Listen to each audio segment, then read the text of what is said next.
Selamat siang, saudara-saudara mahasiswa semua yang hadir dalam perkuliahan daring hari ini. Semoga saya jumpai saudara dalam kondisi sehat walafiat. Mari kita jaga kondisi bersama, ya, jaga situasi, jaga kondisi. Semoga kita senantiasa diberikan kesehatan. Pada kesempatan hari ini kita akan masuk pertemuan kedua dari sistem informasi geografis terapan yang sebelumnya kita sudah sempat membahas mengenai bagaimana peran serta sistem informasi ini ke depan. Kemudian bagaimana perkembangan sistem informasi geografis ini yang sebelumnya berkembang untuk dunia militer, kemudian sekarang lebih mutakhir lagi digunakan untuk bidang-bidang yang sifatnya mendukung keputusan dari pemerintah ataupun swasta. Sebelum saya lanjut ke materi, ada beberapa hal yang ingin saya sampaikan kepada saudara-saudara semua. Ya, yang pertama, ya, sebagai seorang tenaga pengajar, itu saya tidak wanti-wanti untuk menekankan dan menjelaskan kepada saudara-saudara semua untuk tetap mengefektivitaskan pembelajaran ataupun perkuliahan ini sehingga output dari perkuliahan ini dapat saudara tingkatkan. Oke, saudara-saudara, ya izinkan sebelum kita mulai, izinkan saya share screen terlebih dahulu.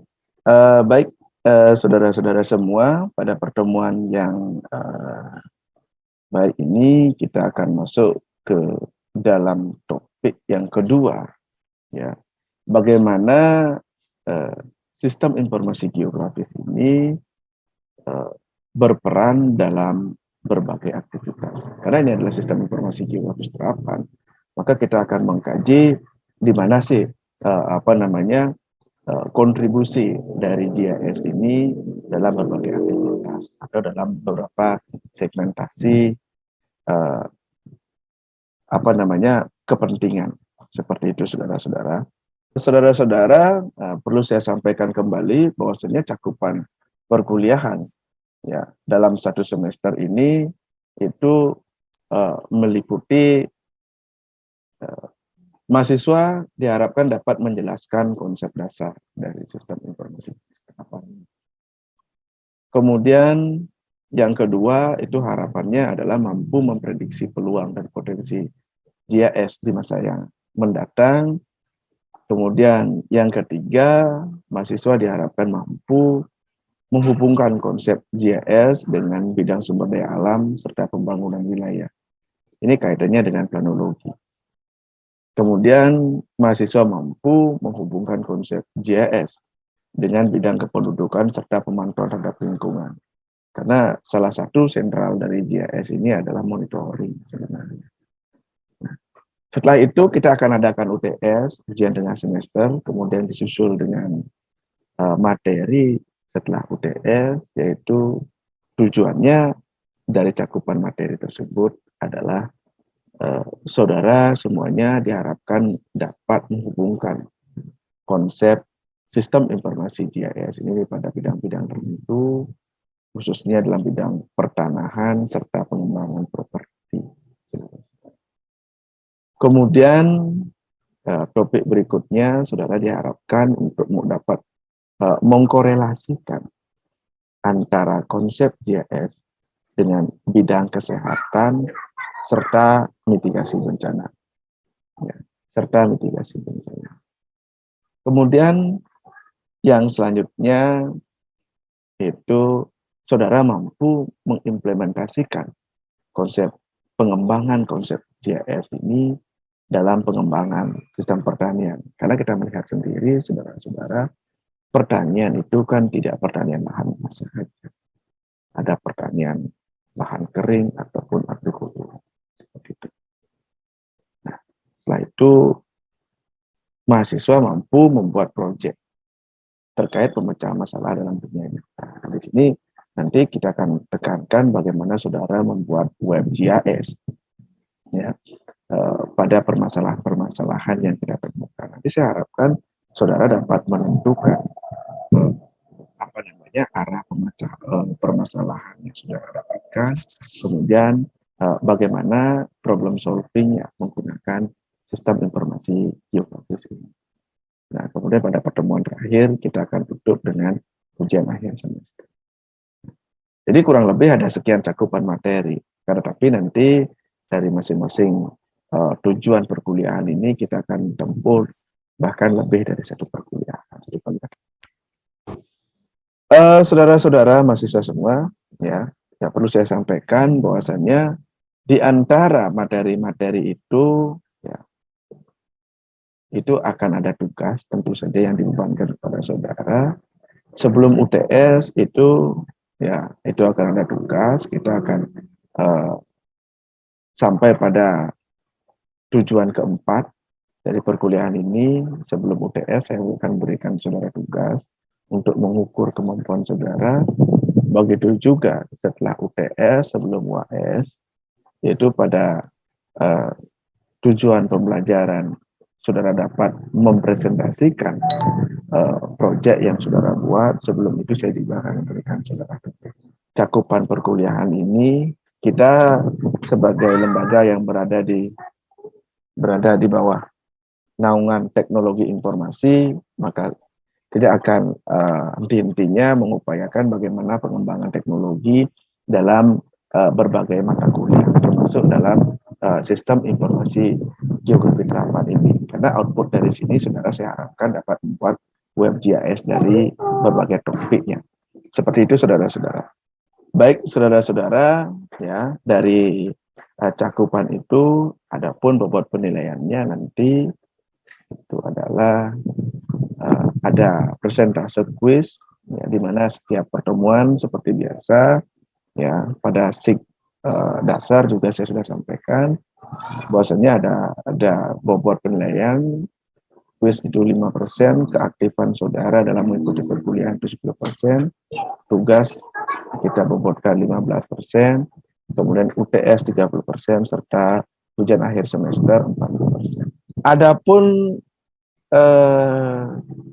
target dari mata kuliah ini itu adalah saudara dapat memanfaatkan ya teknologi spasial seperti GIS ini itu untuk mengembangkan kemampuan saudara khususnya dalam analisis data, ya, memberikan sebuah kontribusi, kemudian mereduksi permasalahan yang sangat kompleks menjadi sebuah informasi yang sederhana dan mudah dipahami. Itu luarannya yang ingin didapatkan, baik itu dari permasalahan alam, gejala sosial, maupun gejala-gejala budaya yang tentunya memiliki nuansa spasial teknologi. Seperti itu, saudara-saudara. Saudara-saudara semuanya, kita akan langsung masuk pada materi, yaitu yang pertama, ya seperti yang kita bahas sebelumnya, ya saudara mungkin masih mengingat materi bagaimana sejarah dari perkembangan GIS tersebut, yang diawali dari kemunculan sebuah sistem informasi yang berkembang dari Kanada, kemudian berkembang dari Amerika Serikat, dan sampailah pada tahun 1860 itu di Indonesia, akan tetapi dia masih berkembang dalam basis militer. Jika kita lihat ya, transformasi GIS dari awal sampai akhir, saudara-saudara semuanya, itu GIS itu difokuskan pada pengumpulan, kemudian pengolahan data dengan konversi data, ya, yang sifatnya konvensional, saudara-saudara, ya, kemudian melakukan tabulasi data yang menggunakan sistem hard copy atau peta cetak seperti itu, kemudian mentabulasi berupa data statistik. Itu untuk saat ini arah pengembangannya GIS bukan lagi seperti itu.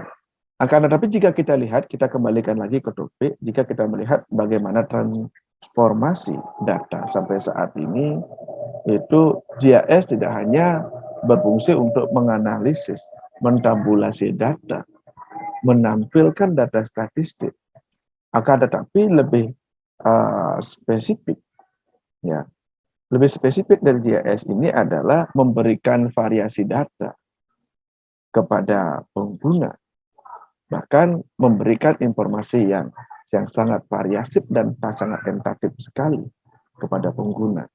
Karena kalau kita melihatlah kembali, konsep dasar dari munculnya GIS ini adalah memberikan sebagai media dalam pengambilan keputusan. Jika kita dapat memberikan sebuah informasi yang sangat variatif dan tentatif sekali, yang sifatnya sangat spesifik, maka fungsi GIS ini sudah sangat familiar sekali, menjadi fungsi yang sangat sentral bagi setiap pengambil keputusan, baik itu government ataupun pemerintahan ataupun swasta. Perkembangan GIS ke depan ini kita akan ada transisi tentunya, ya, kita akan melihat adanya sebuah transisi dari konsep yang konvensional ke dalam konsep yang digital, ya, di mana kita ketahui sendiri saudara-saudara, ya, bahwasanya kalau konsep yang konvensional ini sifatnya pasif, ya, koleksi datanya ya kita harus mengoleksi data dulu, itu kita harus mengoleksi data dulu, kita harus mengolah. Kemudian pengolahan data ini itu kalau sebelumnya itu melakukan digitasi, ya, menggunakan pointer dan sebagainya, atau menggunakan plotter dan lain sebagainya, sehingga proses ini berlangsung sangat lama. Karena tapi bagaimana skema GIS sekarang? Karena semuanya sudah diakuisisi, ya, seluruh permukaan bumi sudah mulai di mapping menggunakan sistem informasi geografis, sehingga data ini sangat dinamis sekali. Ya, analisis perubahan data ini sangat cepat terjadi, ya, apalagi kita menggunakan analisis data geografis, di mana perubahan struktur geografis secara konseptual dan data ruang ini sangat cepat sekali mengalami perubahan. Maka disinilah peran GIS yang sangat fundamental, karena kita dapat melakukan monitoring, saudara-saudara semua, baik secara perubahan struktur penggunaan lahan maupun aktivitas-aktivitas yang ada di dalamnya. Nah, lebih lanjut, kalau kita lihat, saudara-saudara, bagaimana perbandingan hardware, ya, ketika kita berbicara mengenai tenaga konvensional. Kalau sebelumnya kita melihat analisa sistem informasi geografi ini, itu menggunakan stereoskop cermin, ya, seperti ini, ya. Akan tetapi untuk saat ini, ya, analisa tidak lagi menggunakan stereoskop cermin, karena kalau kita menggunakan stereoskop cermin, ini lebih condong kita melakukan digitasi ulang. Maka ketika kita berbicara terhadap update data, maka kita kembali lagi ke nol. Akan berbeda ketika kita berbicara mengenai SIG digital. Nah, SIG digital ini memiliki keunggulan mudah dilakukan update data. Mudah dilakukan update data dan mudah kita lakukan manipulasi data, baik itu berupa data poligon, data titik maupun data area, seperti itu. Nah, dari sini tentu saja dapat kita simpulkan, ya, dari sini dapat kita simpulkan, saudara-saudara semua, akan ada perubahan, ya, akan ada perubahan transisi ekonomi lah, kalau saya bilang, transisi ekonomi dari SIG yang konvensional ke SIG yang digital, di mana kalau SIG digital ini memerlukan biaya yang besar di awal, tetapi karena dia selalu bisa di-upgrade, sehingga biaya ini akan mengalami penurunan. Ya, nilai investasi yang kita keluarkan akan mengalami penurunan. Sehingga untuk jangka panjang, SIG digital ini akan menjadi salah satu kebutuhan. Karena tapi ini akan berbeda halnya ketika kita berbicara mengenai SIG yang konvensional. Seperti itu, saudara-saudara. Nah, kira-kira jika kita melihat ini, ya, kira-kira jika kita melihat ini, saudara-saudara semua, ya, bidang mana yang kira-kira membutuhkan aplikasi GIS ini? Ada beberapa bidang yang bisa saya sampaikan, akan tapi di luar dari ini sangat banyak sekali ya bidang-bidang ataupun disiplin-disiplin ilmu yang membutuhkan GIS. Nah, yang pertama misalnya saya ambil contoh dalam bidang pengelolaan lingkungan.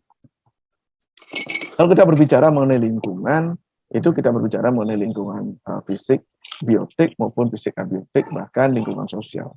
Ini dalam tanda kutip kompleks sekali permasalahan lingkungannya. Ya, saudara-saudara semua, jika kita berbicara mengenai pengelolaan lingkungan, ini salah satu, ya, ini sebagian kecil dari manfaat GIS itu adalah memiliki kemampuan untuk menjelaskan, ya, dan menjalankan fungsi-fungsi untuk membantu dalam pemetaan dan pemodelan data lingkungan. Karena permasalahan lingkungan kompleks sekali. Kita bicara cuaca saja. Ini cuacanya itu terbentuk dari cuaca harian, cuaca bulanan, cuaca tahunan. Bahkan update cuaca itu pun bisa dalam waktu jam. Yang selanjutnya, GIS dapat menyediakan tools, dalam tanda kutip, menyediakan tools untuk mengintegrasikan data-data yang berbeda. Ya, ada beberapa permasalahan-permasalahan yang dapat kita integrasikan. Nah, data-datanya dapat kita integrasikan sehingga dapat kita memberikan sebuah justifikasi. Kemudian dalam pengelolaan lingkungan ini dapat mendeteksi dan memvisualisasikan pola-pola yang muncul akibat dari perubahan lingkungan itu sendiri. Kita contoh misalnya perubahan tata guna lahan, perubahan garis pantai, itu misalnya, perubahan jalur sungai, ini bisa kita lakukan, perubahan arus laut, ini bisa kita lakukan, kita bisa lakukan pemantauan. Kemudian GIS juga menjadi inti dalam eksplorasi spasial yang membantu dalam pembelajaran terhadap proses-proses lingkungan. Mengapa seperti itu? Karena GIS itu memiliki data yang real time, saudara-saudara. Kita dapat melihat bagaimana data before dan after. Ini adalah salah satu bagian. Sebentar, apabila ada yang mau ditanyakan, saya persilakan. Kemudian, saudara-saudara semuanya, ya, dalam perencanaan wilayah dan otonomi daerah, ya, GIS mampu meningkatkan atau mengintegrasikan organisasi-organisasi yang ada di dalamnya. Karena dalam otonomi daerah, kita akan berbicara mengenai wilayah otonom. Kalau wilayah otonom, itu adalah kita berbicara mengenai wilayah administrasi. Yang paling penting di sini adalah hasil data GIS itu dapat digunakan untuk mengambil keputusan. Bahkan perda lingkungan hidup, kemudian perda tata ruang, perda ruang terbuka hijau, itu munculnya dari GIS. Nah, salah satu bagiannya itu adalah peta yang dikeluarkan selain sebuah rekomendasi. Saudara-saudara, ya, berikut ini adalah salah satu bentuk dari peta pola ruang, ya. Nah, dari GIS, hasil analisa GIS, ini kebetulan peta pola ruang RT RW Bali. Dari RT RW Bali ini tentu saja akan dikeluarkan menjadi RDTR, rancangan detail tata ruang wilayah. Nah, di mana RDTR tersebut itu akan dikembangkan dari kabupaten kota. Nah, dari RDTR tersebut kemudian dipecah lagi menjadi blat-blat. Tujuannya apa? Tujuannya itu adalah untuk lebih menspesifikkan kembali. Kalau misalnya saya ambil contoh hutan lindung. Hutan lindung yang ada di Kota Denpasar itu di mana sih? Tahura itu berapa sih luasnya? Nah, luas jalan setapak itu berapa? Ini yang berkembang dalam RDTR. Seperti itu, saudara-saudara. Kemudian salah satunya itu adalah rancangan teknik perluasan layanan PDAM. Nah, ini bisa kita lakukan karena ini kita kebetulan berbicara mengenai pemerintahan, ya.